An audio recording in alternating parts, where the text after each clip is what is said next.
Hello, আমার YouTube বন্ধুরা সবাই কেমন আছে? আশা করি সবাই ভালো আছে, আমিও ভালো আছি। তো দেখো আজকে আমি কি রান্না করবো।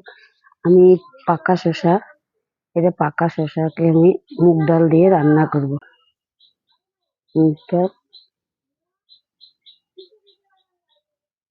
আর এই যে আমি শসাগুলো কেটে নিয়েছি, 3টে কাঁচা লঙ্কা দিয়ে দিচ্ছি, আর ফোড়নে দেবো শুকনো লঙ্কা, 5 ফোড়ন, আর শুধু হলুদ আর লঙ্কা দেবো। এই শসার তেল আমি নিয়ে নিয়েছি। এখন আমি ডালগুলো ভেজে নেব, সামান্য তেল দিয়ে ভেজে নেব। ডালগুলো ভেজে নিচ্ছি।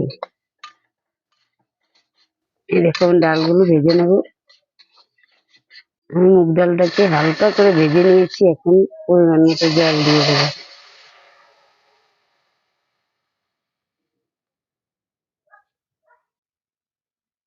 ডালটাকে ঢেকে দিয়েছি, ডালটা ফুটে নেয়।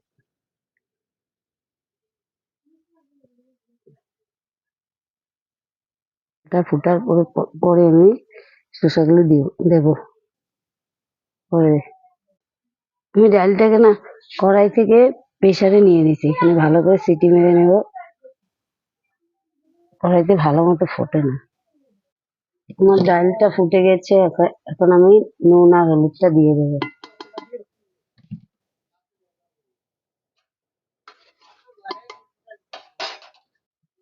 কেটে রাখা শসাগুলো আর কাঁচা লঙ্কা দিয়ে দেবো।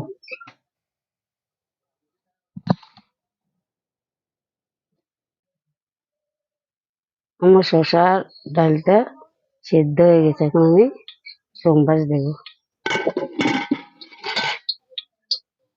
শুকনো লঙ্কা আর 5 ফোড়নটা দিয়ে দেবো।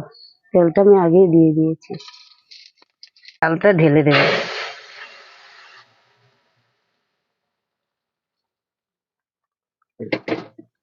আমার শসা দিয়ে ডাল রান্না হয়ে গেছে। দেখো, পাকা শসা দিয়ে ডাল। তোমরা এইভাবে বানিয়ে খেয়ে দেখবে, দারুণ লাগে খেতে।